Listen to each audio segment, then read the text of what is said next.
Hello ছোট্ট বন্ধুরা, কেমন আছো? আজকে আমি তোমাদের রায়মার্টিন প্রশ্নবিচিত্রার গণিত বিষয়ের 3 নম্বর স্কুলটা করে দেখাবো। একের দাগের দেখো, একের ক, ৪৫,২৮৩ সংখ্যাটিতে 5-এর স্থানীয় মান কত? দেখো, আমরা একক দশক করে লিখে নিই।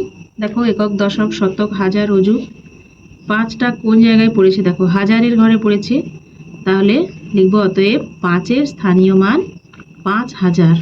5-এর পরে দেখো 3টে সংখ্যা আছে, তাহলে আমরা 3টে শূন্য বসিয়ে দেবো, 5000। এবার ক্ষয়ের দাগে দেখো, 8025 অঙ্কগুলি দিয়ে গঠিত 4 অঙ্কের ক্ষুদ্রতম সংখ্যাটি কত? চলো, তাহলে আমরা ক্ষুদ্রতম যেহেতু বলেছে, ছোট থেকে শুরু করব, কিন্তু শূন্যটাকে আমরা রাখবো 2 নম্বর স্থানে, তাহলে 2058। এরপরে দেখো গয়ের দাগ, যে ভগ্নাংশের লব অপেক্ষা হর বড় তাকে বলা হয় ড্যাশ ভগ্নাংশ। তাকে বলা হয় প্রকৃত ভগ্নাংশ। শূন্যস্থানে তোমরা লিখবে প্রকৃত ভগ্নাংশ। এবারে চলো ঘয়ের দাগ, 5, 10 এর লসাগু কত? চলো ঘয়ের দাগ দাও, 5, 10। দেখো, 5-এ নামতায় যাবে, 5 একে 5, 5 দুগুণে 10, তাহলে অতএব নির্ণেয় লসাগু সমান 5 গুণিতক 2 সমান 10। এরপরে দেখো উমর দাগে, ভাজ্য সমান ড্যাশ গুণিতক ড্যাশ যুক্ত ভাগশেষ। আমরা কি জানি? ভাজ্য সমান ভাজক গুণিতক ভাগফল যুক্ত ভাগশেষ। এবারে চলো চয়ের দাগে, প্রয়োজন মতো গ্রেটার দেন অথবা লেস দেন চিহ্ন বসাও। দেখো, প্রথমে আছে 9-এর 20, তারপরে 11-এর 20। কোনটা বড় হবে? না, যার লব বড় সেটাই বড় হবে, তাহলে 9-এর 20 এটা ছোট, তাহলে এই চিহ্ন বসাও বক্সের ভিতরে, এবং ওদিকে থাকবে 11-এর 20 বড়। এবারে দেখো 2-এর দাগের ক, স্থানীয় মানে বিস্তার করে কথায় লেখো। আচ্ছা, প্রথমে আমরা স্থানীয় মানে বিস্তার করি। দেখো, 55,505, তাহলে আমরা প্রথম 5-এর স্থানীয় মান হচ্ছে অযুতের ঘরে আছে, তাহলে 5-এর পরে 4টে সংখ্যা, আমরা 4টে শূন্য দিয়ে দিলাম। পরের 5টা 5000-এর স্থানে 5000 লিখে 3টে শূন্য দিয়ে দাও, হাজারের ঘরে 5 লিখে 3টে শূন্য। তারপরে দেখো 5 শতর ঘরে আছে, 2টো শূন্য দাও, তারপরে 0, তারপরে শেষে এককের ঘরে 5। দেখো, যোগ করে দাও, একই ঘুরে আসবে। এবার কথায় লিখলে কি হবে? এটা আমরা এখানে কথায় লিখি। কথায় লিখলে হবে 55,505। এটা তোমরা সোজা করে লিখে দিবে। এবার 2-এর ক্ষয়ের দাগ দেখো, ঊর্ধ্বক্রমে লেখো 65,215, এরপর আছে 65,321, 65,232, 65,495। আচ্ছা, প্রত্যেকটাতে দেখো ঊর্ধ্বক্রমে আমরা কিভাবে সাজাবো। প্রত্যেকটার প্রথমের দিকে 65 দেখো, এরপরে এর আছে 2, এর 3, এর 2, এর 4, তাহলে সবচেয়ে ছোট 215, 232, তাহলে 215 সবচেয়ে ছোট হবে। 65,215 ছোটোর থেকে বড় সাজাতে হবে তোমাদের। 65,232। এরপরে দেখো 65,321 লিখব, 65,321, সবশেষে 65,495। পরের অঙ্কটা দেখো, গয়ের দাগে মান নির্ণয় করো। 8-এর 14 যুক্ত 2-এর 14। দেখো আগে অঙ্কটা তুলে নিই আমরা। 8-এর 14 যুক্ত 2-এর 14। দেখো দুটোরই যেহেতু হর একই রয়েছে, তাহলে আমরা এখানে 14 লিখি। তাহলে এখানে লিখব 8 এর যুক্ত 2 সমান হবে 8 2 10, 10-এর 14। দেখো অঙ্কটা লঘিষ্ঠ করে দিই। 2 5-এ 10, 2 7-এ 14, তাহলে 5-এর 7, এটাই হবে উত্তর। এরপরে দেখো 21,320 দিনে কত মাস কত দিন। ঘয়ের দাগে 21,320 দিন। এই অঙ্কটা তোমাদের আগের সেটগুলোতেও হয়ে গেছে। আমরা জানি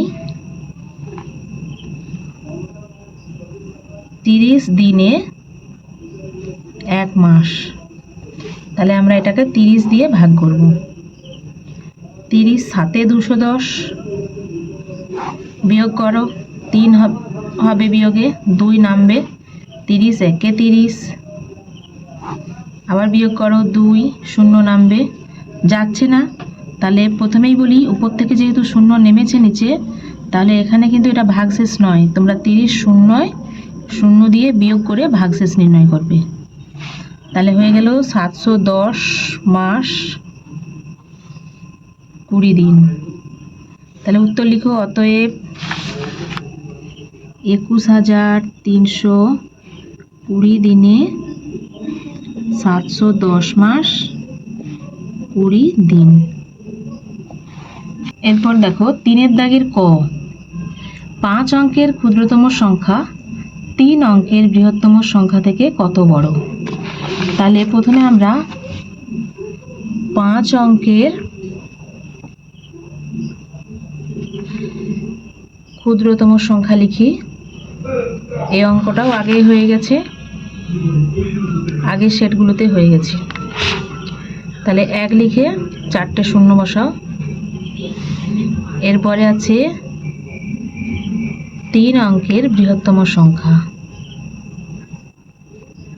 কি হবে 3টে 9, শেষের দিকগুলোতে লিখবে। এরপরে যেহেতু কত বড়, 3 অঙ্কের বৃহত্তম সংখ্যা 3টে 9, যেহেতু কত বড়, তাহলে আমরা বিয়োগ করে দেখাবো। দেখো এখান থেকে ধার করে নিয়ে যাব, এখান থেকে ধার করলে এর হবে 10, তাহলে 10 থেকে এখান থেকে আনলে হবে এর হবে 10, এর থাকবে 9। এখান থেকে আনলে এর হবে 10, এর থাকবে 9।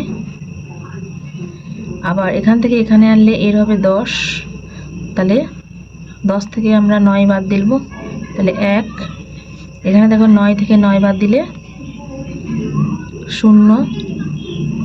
এখানে দেখো 9 থেকে 9 বাদ দিলে 0, এখানে 9 থেকে যাবে, তাহলে 9001।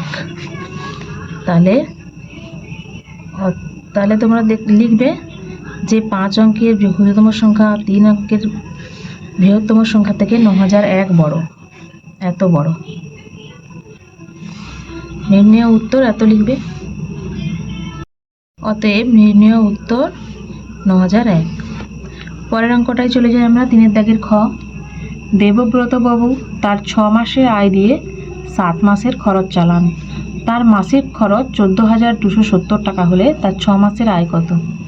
আচ্ছা, যেহেতু খরচ বলেছে আমাদের 14,270, ক মাসের খরচ এটা 7 মাসের খরচ, আমরা 7 দিয়ে আগে গুণ করে নেব। 3-এর দাগের খ। তাহলে 14,270 টাকা 7 দিয়ে গুণ করে নাও। 7 0 0, 7 7 49, 9 হাতে রইল 4, 7 2 14, 15 16 17 18 8, হাতে থাকলো 1, 7 4 28 আর 1 29, 9 হাতে রইল 2, 7 1 7 2 9, তাহলে এত টাকা। এটা হচ্ছে 7 মাসের খরচ। এটাই দেবব্রত বাবুর 6 মাসের আয়। ওটা লিখো অতএব দেবব্রত বাবুর 6 মাসের আয় 99,890 টাকা। এরপরে আমরা গয়ের দাগে চলে যাই। চলো দেখো, দুটি সংখ্যার গুণফল 1035, একটি সংখ্যা 23 হলে অন্যটি কত? তাহলে তোমরা কি করবে, এটা ভাগ করে নেবে, একটি সংখ্যা যেহেতু দেওয়া আছে। তাহলে 1035কে তোমরা 23 দিয়ে ভাগ করো। তাহলে 23 4-এ 4 3-এ 12, 2 হাতে থাকে 1, 4 2 8, 1 9। দেখো তাহলে 3 থেকে 2 বিয়োগ করলে 1, 10 থেকে 9 বিয়োগ করলে 1, 5 নামাও। 23 5-এ 5 3-এ 15, 5 হাতে রইল 1, 5 2 10, 1 11, 115। তাহলে আমরা কি পেলাম? 45 পেলাম। তাহলে অতএব লিখবে যে অন্য সংখ্যাটি